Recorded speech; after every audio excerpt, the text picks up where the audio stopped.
আর রমজান সম্পর্কে কিছু আলোচনা করছি। এই সময় বিএনপির একদল মানুষ কঠোরভাবে আমাদের উপর হামলা চালায় আর কটু ভাষায় আমাদের গালাগালি করছে, এমনকি মান সম্মান ফিরে ক্ষতি করার কথাও বলছে। তখন আমরা বলছি যে আমরা তোমাদের মায়ের মতো, তোমরা তোমাদের ভাষা এত খারাপ কেন, আমরা তোমাদের মায়ের ছিল না। তখন আরো ওদের ভাষা বেড়ে যাচ্ছে।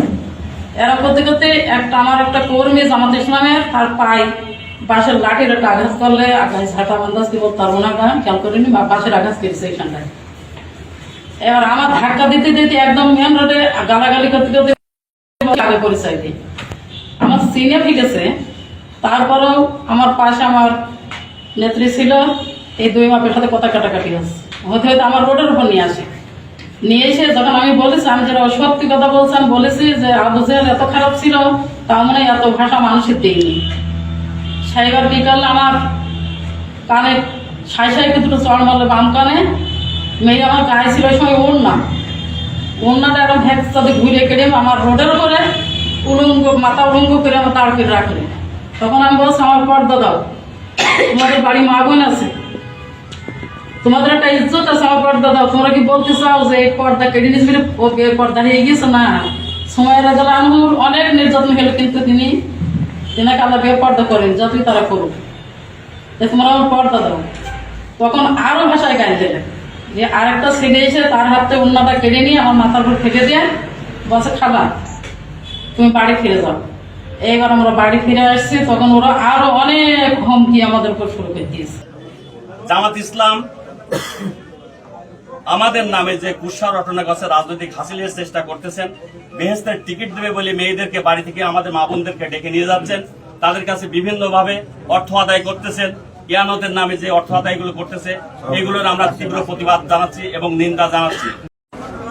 আমাদের আরো দৃষ্টিগোচর হয়েছে যে বিভিন্ন সামাজিক যোগাযোগ মাধ্যমে সংবাদ সম্মেলন করে বাংলাদেশ জাতীয়তাবাদী দল বিএনপির নামে অসত্য, ভিত্তিহীন, বানোয়াট, অপপ্রচার চালিয়ে প্রকৃত ঘটনাকে ভিন্ন খাতে প্রচার করে এলাকার বিভিন্ন রাজনৈতিক অঙ্গন সহ সমাজে বিভিন্ন বিরূপ প্রতিক্রিয়া সৃষ্টি করছে এবং থানায় মিথ্যা অভিযোগ দায়ের করেছে আমাদের স্বামীদের নামে। যদিও এই ঘটনার সাথে বাংলাদেশ জাতীয়তাবাদী দল বিএনপির কোনো সংশ্লিষ্টতা নাই, এছাড়াও তারা যে রাজনৈতিক নারী দিবসের কথা বলছেন বলে প্রচারণা চালাচ্ছেন, আদৌ ওই দিনে কোনো আন্তর্জাতিক নারী দিবস ছিল না। তারপরেও উক্ত দলকে জড়িয়ে বিভিন্ন রকমের মিথ্যা অপপ্রচার চালানো হচ্ছে, যা আদৌ সত্য নয়। আমরা এই ধরনের মিথ্যা, বানোয়াট, রাজনৈতিক স্বার্থ হাসিলের উদ্দেশ্যে প্রচারিত কর্মকাণ্ডের তীব্র নিন্দা ও প্রতিবাদ জানাচ্ছি। এটা হচ্ছে আমাদের লিখিত ভাষা ছিল। জামাত ইসলাম আমাদের নামে যে কুৎসা রটনা করছে, রাজনৈতিক হাসিলের চেষ্টা করতেছেন, বেহেশতের টিকিট দেবে বলে মেয়েদেরকে বাড়ি থেকে আমাদের মা বোনদেরকে ডেকে নিয়ে যাচ্ছেন, তাদের কাছে বিভিন্নভাবে অর্থ আদায় করতেছেন। ইয়ানতের নামে যে অর্থ আদায়গুলো করতেছে, এগুলোর আমরা তীব্র প্রতিবাদ জানাচ্ছি এবং নিন্দা জানাচ্ছি। এগুলো যাতে ভবিষ্যতে আর না হয়, আমার 8 নম্বর বাঁশবাড়ি ইউনিয়ন তথা সমগ্র বাংলাদেশে সকলকে আমি এটাকে সোচ্চার করতে চাই, যেন ভবিষ্যতে তারা এই ইয়ানতের নামে মা বোনদের ডেকে নিয়ে যায় বিভিন্ন হয়রানিমূলক কথা বলে তাদেরকে বেহেশতের টিকিট ধরাই দিয়ে ভোটের নামে যে তারা পায়তারা করতেছে, এটা থেকে আমরা প্রতিবাদ জানাচ্ছি এবং নিন্দা জ্ঞাপন করতেছি। এই আশাবাদ ব্যক্ত রেখে আজকে আমার এই সাংবাদিক সম্মেলন এখানে সমাপ্ত করছি। আল্লাহ হাফেজ। আচ্ছা, তারা যে হচ্ছে একটা মামলা দায়ের করেছে বলে, এই বিষয়ে কি আপনারা কোনো আইনি পদক্ষেপ বা আপনারা কোনো অভিযোগ দায়ের করেছেন? তারা আমরা এখন জানতে পারছি, তারা আমাদের থানায় এটা একটা মামলা অভিযোগ দায়ের করছে, সেটা এখন এন্ট্রি হয়নি। এই বিষয়ে আমরা এন্ট্রি হয়েছে। এই বিষয়ে এখন আমরা আমাদের যাদেরকে অভিযোগ করছে, এই যে তারা মিথ্যা মামলা দিয়ে আমাদের নামে যে হয়রানি করতেছে, আমরা তাদেরকে এর প্রতিবাদে আমরা কোন রকম মামলা দিতে পারি কিনা, তাদের যাতে কোনো থাকে, সেই বিষয়ে আমরা এটা নিয়ে আমরা দলীয়ভাবে সিদ্ধান্ত নেব। দলীয় সিদ্ধান্তের মোতাবেক যেটা করবে আমরা সেটাকেই কাজে লাগাবো। কি মনে হচ্ছে আপনাদের, কোন উদ্দেশ্যে আপনাদেরকে এমন ভাবে হয়রানি করা হচ্ছে? এটা হচ্ছে ভোটের উদ্দেশ্যে। তারা এখানে হচ্ছে মহিলাদেরকে বেহেশতের টিকিট দেবে, এই উদ্দেশ্যে তারা হচ্ছে আমাদেরকে হয়রানি, মানে বিভিন্ন ভাবে দেখা যাচ্ছে আমাদেরকে হাই করার চেষ্টা করতেছে, যাতে সামনে তারা দল পাওয়ারে বলতে তারা দলে পাওয়ারে আসতে পারে বা সংসদ সদস্য হতে পারে, এই মর্মে তারা এগুলো করতেছে। গতকালকে ভৈরবাই কুল্লপাড়ায় আমাদের মা বোনদের উপরে ন্যাক্কারজনকভাবে হামলা চালানো হয়েছে, তাদের গায়ের থেকে পর্দা খুলে ফেলা হয়েছে, তাদেরকে লাঞ্ছিত করা হয়েছে।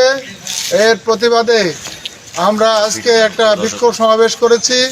গতকালকে আমরা এই থানায় একটা এজাহার দায়ের করেছিলাম, কিন্তু অদ্যাবধি এই আসামিদেরকে গ্রেপ্তার করা হয় নাই। আসামিদেরকে গ্রেপ্তার করার দাবিতে আগামীকালকে সকাল 9টায় মহেশপুর এই থানার সামনে জামাত ইসলামের সর্বস্তরের জনশক্তি অবস্থান কর্মসূচি পালন করবে ইনশাআল্লাহ ইনশাআল্লাহ। বাংলাদেশ জামাত ইসলামী যে ধর্মের নামে যে রাজনীতি করে, আমাদের সমাজে এই মহিলাদের বিভিন্ন ভাবে বিভিন্ন প্রলোভন থেকে বিভিন্ন কায়দায় ইসলামের দোহাই দিয়ে জান্নাতের টিকিট দেবে আরাম পেলে বিভিন্ন কায়দায় এই জামাত ইসলামী ধর্মের নামে যে রাজনীতি শুরু করেছে। গিয়ানতের টাকা নিয়ে এই যে কালকের যে তাদের স্বামী স্ত্রীর ভুল বোঝাবুঝি কেন্দ্র করে আজকে জামাত ইসলাম বা মহেশপুর থানার আজকে বাঁশবাড়ি ইউনিয়নে একটি প্রতিবাদ সমাবেশে তারই আলোকে আজকের এই সাংবাদিক সম্মেলন পূর্ব উপজেলা বিএনপির ভাবমূর্তি ক্ষুণ্ণ করার জন্য একটি কুচক্রী মহল আজকে এই বাঁশবাড়ি ইউনিয়ন সহ মহেশপুর এই রাজনৈতিক একটি উশৃঙ্খলতা পরিবেশ সৃষ্টি করতে চাই। আমরা আজকের এই সাংবাদিক সম্মেলনের মাধ্যমে জানাতে চাই, আমরা কোন উস্কানিতে পা দেব না। আজকে জামাতের ইসলামের এই প্রতিবাদ সমাবেশের কেন্দ্র করে আগামীকালকেও তারা যেভাবে প্রতিবাদ সমাবেশ করবে, আমরা রাজনৈতিকের মাধ্যমে আগামীকালকে আমাদের মহেশপুর থানাব্যাপী এই বাঁশবাড়ি ইউনিয়নে এই ইউনিয়ন বাংলাদেশ জামাত ইসলামীকে 11 চিনতে পারেননি। আমি চিনিয়ে দিচ্ছি আল্লাহর একটা আয়াত দিয়ে। আল্লাহ বলছেন আসসাবিরিনা, তারা হবে ধৈর্যশীল। জামাত ইসলামী ধৈর্যশীল, কথা ঠিক আছে? আসসাদিকিনা, তারা সত্যবাদী। জামাত মিথ্যা কথা বলে না। এটা আমাদের ইয়ানুল্লাহ, আমাদের ট্র্যাডিশন। কথা ঠিক আছে? ওইটা দিয়ে কোন করছেন সাদাবাদী আর আল্লাহর পথে ইনফাক, আল্লাহর পথে ব্যয় করা এক জিনিস নয়। আপনারা রাতের অন্ধকারে মাটি কেটে আপনারা ট্রলি করে বিভিন্ন জায়গায় ট্রাকে করে অন্য জায়গায় বিক্রি করেন। এসব অভিযোগ আমাদের কাছে আছে মানে রাতের পাশেই তো বিন্যাস করে। কথা ঠিক হবে? আপনারা কেমন রাত আর আপনারা কেমন দিন সবচেয়ে ভালো লাগে জামাত ইসলামী। কথা ঠিক হবে? এই জন্য সাবধান করে দিচ্ছি। এই জন্য আসেন, আমি আইন প্রয়োগকারী সরকারকে বলবো, দয়া করে জনসভার পরে এই এলাকাটা আপনারা পুলিশি অবজারভেশন নিয়েছেন, আপনারা ক্লোজ ডাউন অবজারভেশনে পুলিশ বাহিনী আপনারা এটাকে আনেন। এটা আপনাদের পবিত্র দায়িত্ব। আইন শৃঙ্খলা রক্ষা করার দায়িত্ব আপনাদের, আমাদেরও রয়েছে। আমরা আপনাদের সহযোগী। শক্ত হাতে উইথ আয়রন হ্যান্ডে ইউ ক্যাপ্টেন রেড হ্যান্ডে, আপনারা শক্ত হাতে এগুলো ধরেন এবং আইনের আওতায় আনেন। এ কথাগুলো বলে আমি বলতে চাই,